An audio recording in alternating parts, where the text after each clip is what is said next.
Gusto ko rin sir, sir, i-share yung pangalawang encounter ko. Very unforgettable experience din ito, sir. Dahil major encounter ko ito, sir, sa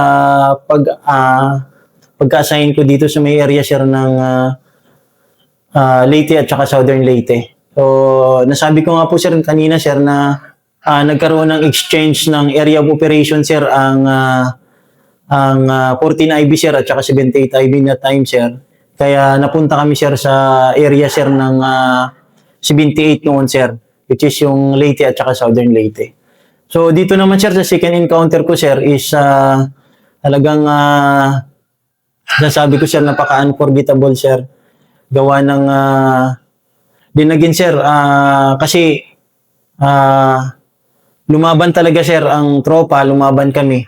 Kaya hindi din talaga, sir, may iwasan na magkaroon uli, sir, ng loss of life. Pero grabe yung saludo ko, sir, sa eagerness ng tropa, sir, at saka sa pagiging warrior nila, sir, pagdating sa ground. Dahil hindi nagpapabayaan sa isa't isa, sir. Nung second encounter ko, sir, is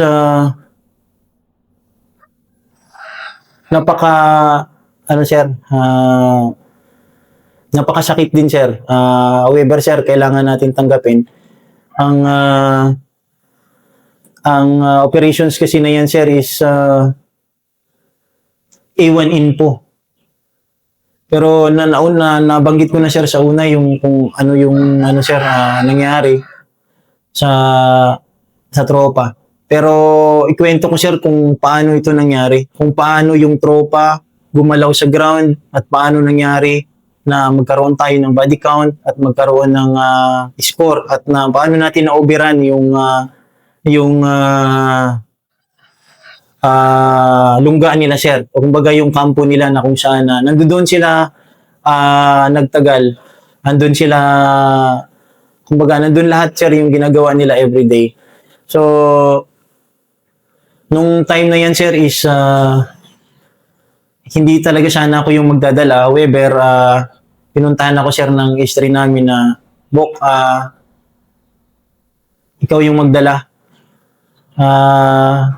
Kailangan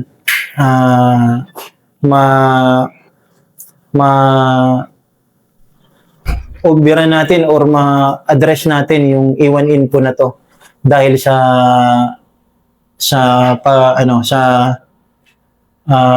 kapag ikaw magdala, sabi niya sa akin. Sabi ko, yes, sir, wala naman tayong ibang sasabihin kundi yes, sir. So, ganun din si Esto, nilapitan niya ako, A1 info yan, Bok. Kaya kailangan sure ka. Sabi ko, yes, sir, lagi naman po tayong sir, ready. Andiyan naman yung God, sir, na mag-guide sa atin. So, nagkaroon ng briefing. So, ang briefing, A1 info, at meron talagang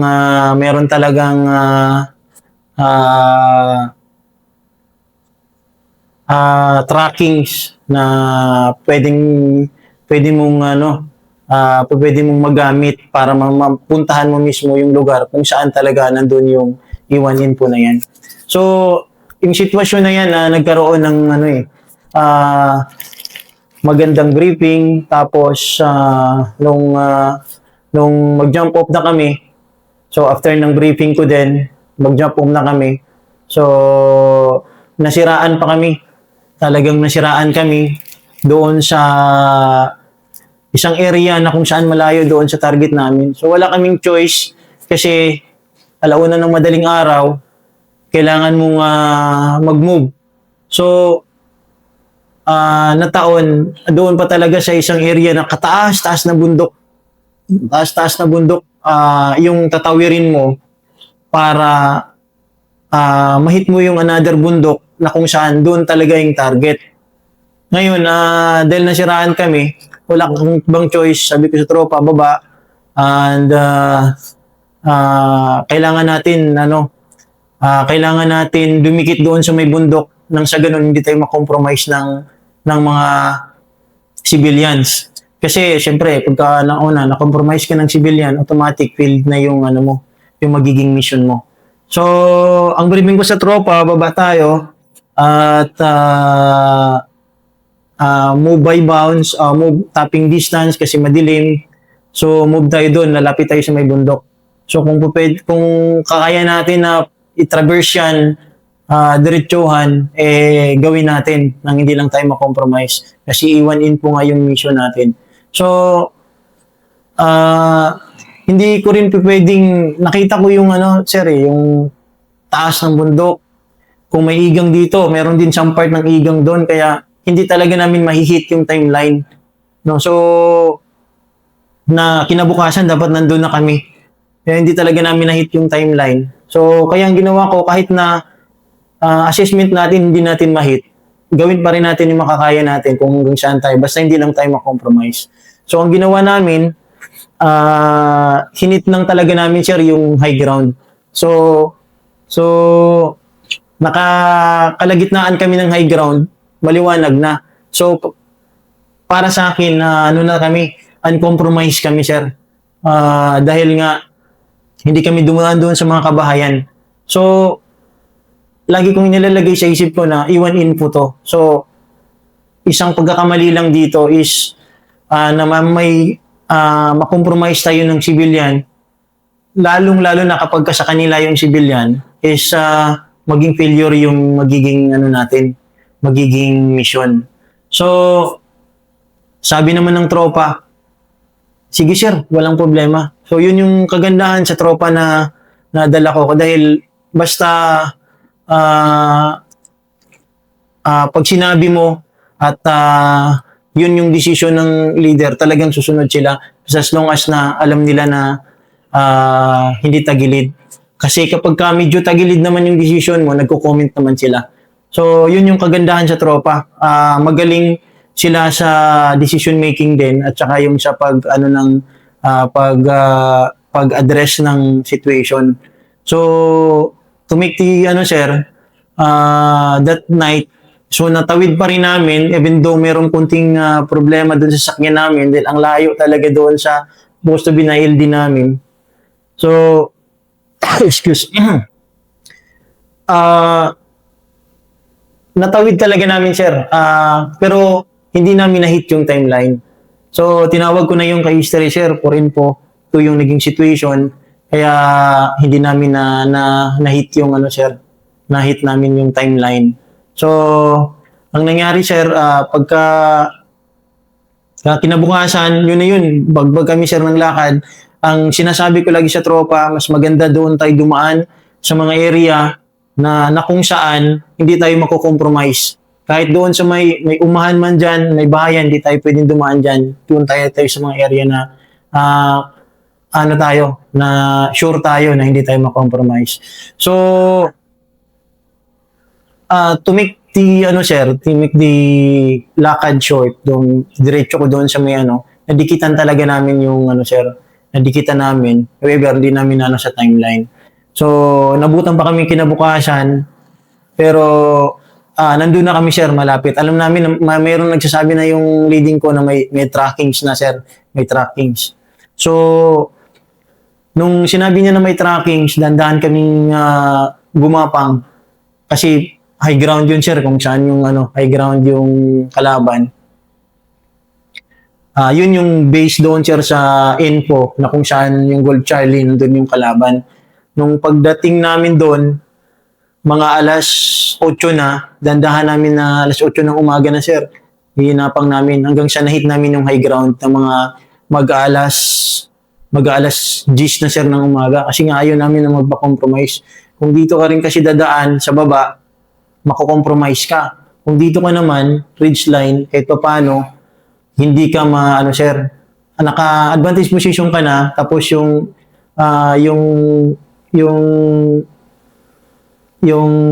percentage na makompromise ka is medyo maliit lang. So, kaya dito kami, sir, dumaan. Pagdating namin dun sa taas, sabay, hiniwan ko, sir, yung isang team doon sa isang high ground para mag-serve siya, sir, as contact na namin. Kasi alam ko ito na yung area na yun. So, iniwan ko yung isang fire team, tapos sabay pinano ko na ng antena. Tapos, yung ridge line na yun, cleaner namin, sir. Cleaner agad namin yun, yung ridge line na yun, hanggang sa pinakadulong ridge line. Pero wala kaming nakitang ano doon, sir. Wala kaming nakitang tawag dito, mga tapak ng tao. Yung pala, sir, yung dito sa may kawayanan, andito, sir, dito sila, kaya pala ganun kalinis yun, kasi doon sila na matagal. Ngayon, sir, ang naging situation is medyo vulnerable kasi sila kung doon. Kaya siguro, sir, mga after 2 weeks, lumipat sila, sir. Lumipat. Yun na, sir, yung challenge sa amin, kung saan sila lumipat. Yung ano na yun, yung NPA. So, kaya hinalugog namin dito, hinalugog namin. Wala talaga kaming makita. Yung pala, sir, doon sa baba, tapos bangin ito, sa baba, tapos maliit lang yung daanan. Tapos pagdating doon, may konting high ground, tapos pababa, tapos tubig na. So, kumbaga, napakaganda ng naging ano nila, sir. Nag-recamp sila uli doon. So, nandun na lahat, sir, yung establish nila ng mga poncho, yung mga damit nila. So, maliit lang, sir. Tapos ito high ground, andito lang yung daanan, tapos bangin na to. So, mahirap kung ano, nung pumasok na, sir, yung leading namin, nakita niya agad, sir, na may nakaduyan. So, hindi ako agad makapag-command ng skirmish. Kasi nga, sir, ano lang yung trail. Maliit lang talaga. Tapos kung mag-skirmish ka, papunta ka sa taas, makompromise ka. So, ang ginawa ko, sir, dandahan kong pinapasok yung tropa. Tapos yung guide habang nakatutok doon para hindi makompromise. Kahit pa paano, sir, makaporma yung tropa. Kasi kung akit pa kami sa taas, baka, sir, yung opportunity na yon hindi na namin malaman pa kami na nandun, kaya maunahan kami. So, ang ginawa, una yung leading, tapos sunod yung guide. Ang problema, sir, may early warning device yung kalaban. Nung nagkaroon ng early warning device, akala ng tropa natin, sir, tawag dito, landmine, IED, kasi yan man talaga yung ano nila. Ngayon, nag-ano yung tropa natin, sir, kumbaga, umi-escape doon, sir, sa kasi baka akala niya landmine. So, lata lang pala yun, sir. Buti hindi narinig, sir. Pero medyo na sir, binirahan agad ng tropa. Yung nakaduyan, medyo na niya siguro, sir, na may napapansin siya. Binirahan niya, sir, agad, sir, agad yun. Agad, sir, tinamaan agad, sir, yung nakaduyan. Pero naka-iskabo pa rin siya dun pag dalaw niya pa rin yung M16 niya. Tapos dandahan, sir, nakakapasok lang yung tropa. Tapos yung suppressive ng kalaban, sir, talagang din, kasi nga nalaman nila na dito tayo dumaan. Pero nakapasok na yung dalawa natin, sir, nabagbagan na ng K3, nabagbagan na rin ng So, yun lang, sir, ang hirap lang i-skirmish. So, ang sinabi ko sa tropa, sige, support by fire, papasok. So, yung nagkumana doon, sir, yung platoon sergeant ko, doon sa, sige, Dins, sabi ko sa kanya, kuman mo doon sa unahan, so, dito man ako, sir, sa second team. So, pagka nakapwesto na, saka so, pagdating doon, sir, nakaporma na sila doon, na naka-skirmish na sila doon, sir, binagbagan na nila ng binagbagan. Kami naman dito, sir, sa may likod, binagbagan din kami ng kalaban, kasi yung kalaban, merong M203. So, doon sa main yog na kung saan kami nagtago, dalawa, kasi yung doon sa mga astray bullets na pumupunta sa amin, sir, doon, sir, pumutok yung M203 sa harapan mismo namin. Buti na lang may nyug. Kaya naalog talaga kami, sir. 2 beses pa, sir, doon sa babat tsaka ganun. So, kaya sabi ko sa tropa, sige, sinicure ko mo yung muna sa taas, sir, kung nakapasok na sila. So, ang ginawa ko, sabi ko sa tropa nandun sa likod, papasok ako doon. I-secure niyo itong area na to. Kaya para makuman ko yun doon, sir, sa unahan. Although nandun na si platoon sergeant. na narinig ko naman na doon sa taas, sir, pinaputukan din sila. Yung iniwan ko na, tawag dito, iniwan ko na one team para mag-ano ng radio. Pinaputukan din sila, sir, kasi may advance pala sila doon sa may pinakataas pa. So, kaya nga, pinaputukan din sila ng tubo, kaya tago din sila ng tago doon. So, pero hindi na yun sila, sir, nakapenetrate kasi yung sabi ko doon sa one team na niniwan ko is ano dito yung area, i-secure kasi kami doon pumunta sa taas, sa baba. So, pagdating ko doon, sir, mayroon ng dalawang body count. May dalawang body count na.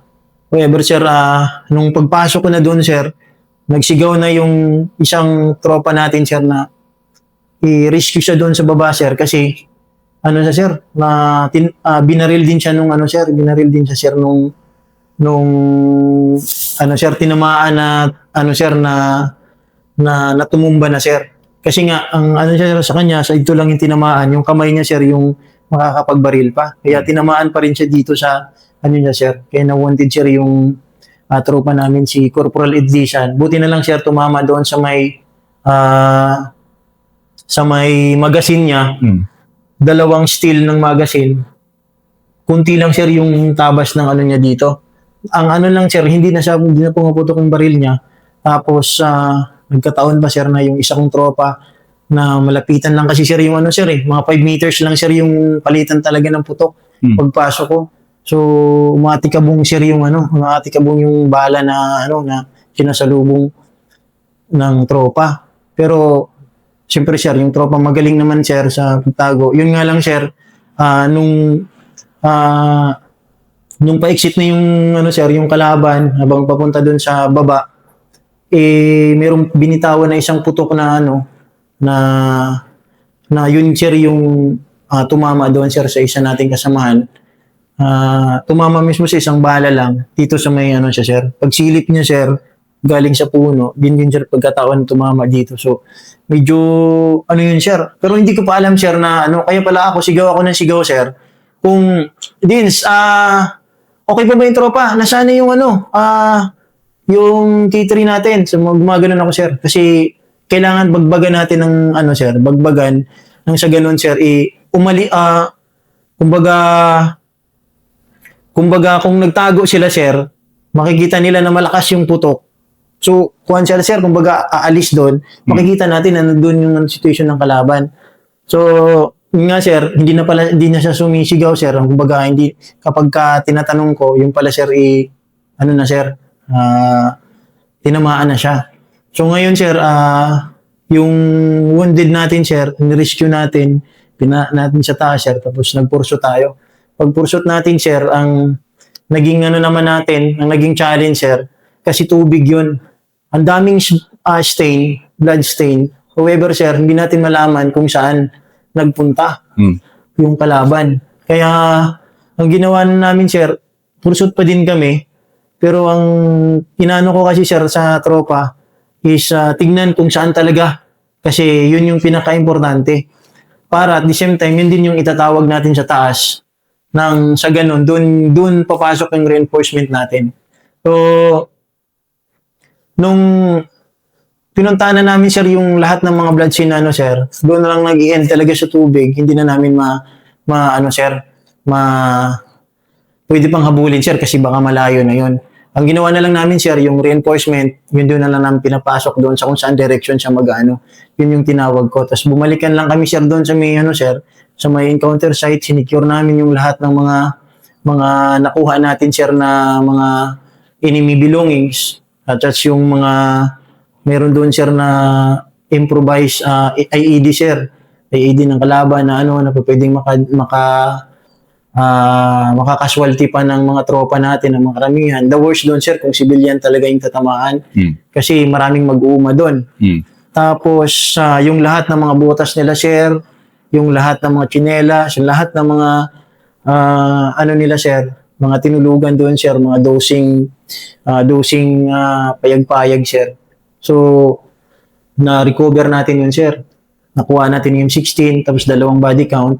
So, ang pinaka-challenge kasi doon, sir, kaya medyo natagalan tayo sa sir, umabot ng 1.5 oras.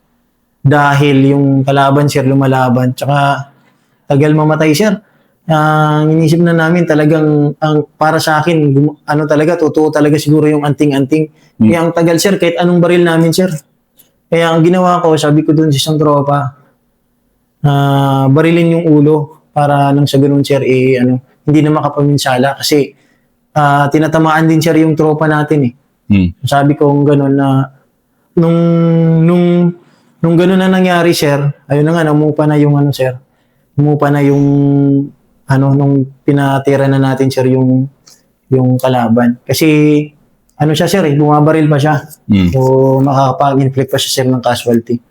So ngayon sir nung na natin, na-recover na natin, nakuha na natin yung mga baril nila, tapos 2 body count, tapos yung lahat sa kampo nila, tsaka yung mga personal belongings nila sir, andun pa nga yung mga panty sir ng mga kasamahan nila ng mga babae sir, tsaka yung mga lahat ng iba pa nilang mga gamit. Tapos meron pang yung solar. So marami yung sir sila namang kagamitan doon. Ang ginawa namin sir, yun yung pinag-ipon-ipon namin. Tapos yun lang sir, yung malungkot doon sir, namatayan tayo ng isang tropa dahil sa kaniyang kaniyang pagiging tapat sa tungkulin sir ba, na talagang sabi niya kapag may ganito, galit siya kasi sa kalaban sir eh. Yun laging sinasabi niya, kailangan natin sir kapag gandyan na hindi na natin pakakawalan. Kaya yung time na yun sir, nakita ko din sa kanya doon sa sinabi niya na yun bago kami umalis, talagang ginawa niya sir. However sir, nagkaroon sir ng dubat yung kalaban kaya tinamaan siya. Pero yung niya sir, yung pagiging warrior niya sir, at saka yung lahat ng tropa doon sa ground sir, wala akong masabi sir. Talagang ibinuhos nila sir hanggat saan yung tapang, kumbaga kahit sa kadami ng kalaban sir, 12 yung pumuputok pero talagang na-assault pa rin sir. So kaya sabi ko sa tropa nung pagkatapos sir, grabe sa sir, yung saludo ko dahil hindi niya pinabayaan sir. Even ako, kasi hindi ko naman sinasabi na kung kompleto yung command ko, pero ang kagandahan doon kapag in absence of me, nandoon sila sir, hindi sila nagpapabaya. So nakita ko sir yung yung unity pagdating doon sa ground. So kaya sir, ang masakit lang doon sir na nawalan tayo. Sinasabi ko lang sa tropa na lumaban naman tayo ng parehas, lumaban naman tayo at hindi naman natin pinabayaan yung isa't isa. So ang kailangan lang natin dito is maging maging matibay lang, at saka isipin na lang natin na ang ginawa natin is para sa bayan. So ilan ang body count niyo doon? 2 body count sir, at saka meron may report din natin sir ng mga mga sugatan, mga wounded sa kalaban. Pero hindi natin nabilang sir kung ilan. Basta nakita natin maraming blood stain doon sir, na doon sa pinuntahan namin sa area, nung pinorshot namin. So yun sir yung naging sir, istorya ng pangalawang ko sir. Namatayan naman ako sir uli. Pero ang sinasabi ko palagi, at least lumaban kami sir. Hindi rin ako nagpabaya sa ground, at pinakita ko rin sa tropa kung ano yung ginagawa nila ay talagang hindi ko rin sila pinababayaan sa ground sir. Nung paano lang kami sir, nung pauwi na lang kami sir, yung doon sa taas medyo hindi maganda yung nila sir, gawa ng sir, tinutubo-tubo sila. Tinutubo-tubo sila dahil hindi kinukontak namin sir sa communication, hindi namin makontak dahil hindi sila maka-establish sir, dahil yun nga sir, tinutubo sila. Pero nung mga ilang minuto lang din sir huminto, then nag-escape na rin yung kalaban sir. So at least nakapag na sir, contact din, na nakapag communicate na kami sa kanila. Then at least nakatawag na kami sir ng reinforcement, chopper, at nakapagbigay na rin tayo ng tamang location natin. Nang sa ganun sir, yung wounded, tsaka yung iba pang possible sir na exit ng kalaban sir is ma-address sir ng tropa natin. So, yun po sir, yung sa pangalawang kwento ko sir, talagang masakit lang sa akin sir, nababawasan man na ano ko sir, na sinasabi ko nga palagi na siguro hindi na ako magdadala ng tropa kasi nababawasan din. Ganun Pero ba? sabi ko sir, sarili ko, hindi sir kasi ang sinasabi ko rin sa sarili ko sir, bakit ko sisino yung sarili ko na ginawa naman talaga natin yung lahat doon sa ground.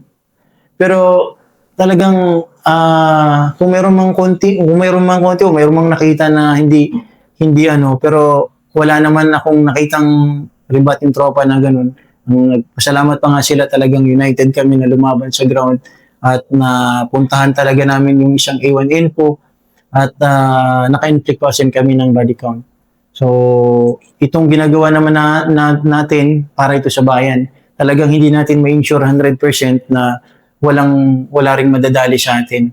Isang importante, yung mission, pinuntahan natin, hindi man totally happy but we accomplished the mission. But ano lang natin, ilagay lang natin sa isip na hindi talaga 100% sir na maiuwi mo yung tropa sir. Kaya doon pa lang dapat sir sa briefing na masasabi mo na sa kanila, basta ang sinasabi mo doon is palagi magdasal tayo bago umalis at saka kailangan natin maging united. So sa situation namin na yun sir is united kami sir. Kaya wala akong masabi at saka yung tropa rin sir ay talagang buo sila sir. Kaya nagpapasalamat ako sa lahat ng tropa sir na grabe yung eagerness, yung pagiging warrior ethos nila sir. Talagang kapag ka nandun ka sa ground, hindi ka rin pababayaan. Ganun yung samahan sir sa Avenger. So doon ko sir talaga na ano na kapag ka purely kuwang ka trend, at the same time magtrinahan ka rin sir sa Avenger, talagang lalaban hanggang dulo. So yun lang sir yung sa part 2 ng ano ko sir, encounter. Napaka-inspiring nitong kwento mo. And Yes. mahappy ako na first episode mo yung naging buhay mo kasi dito nila nakuha yung saan pinapanggalingan nitong mga values na sineshare. Yes. Thank you sir. Thank you very much. Yes sir, salamat po sir.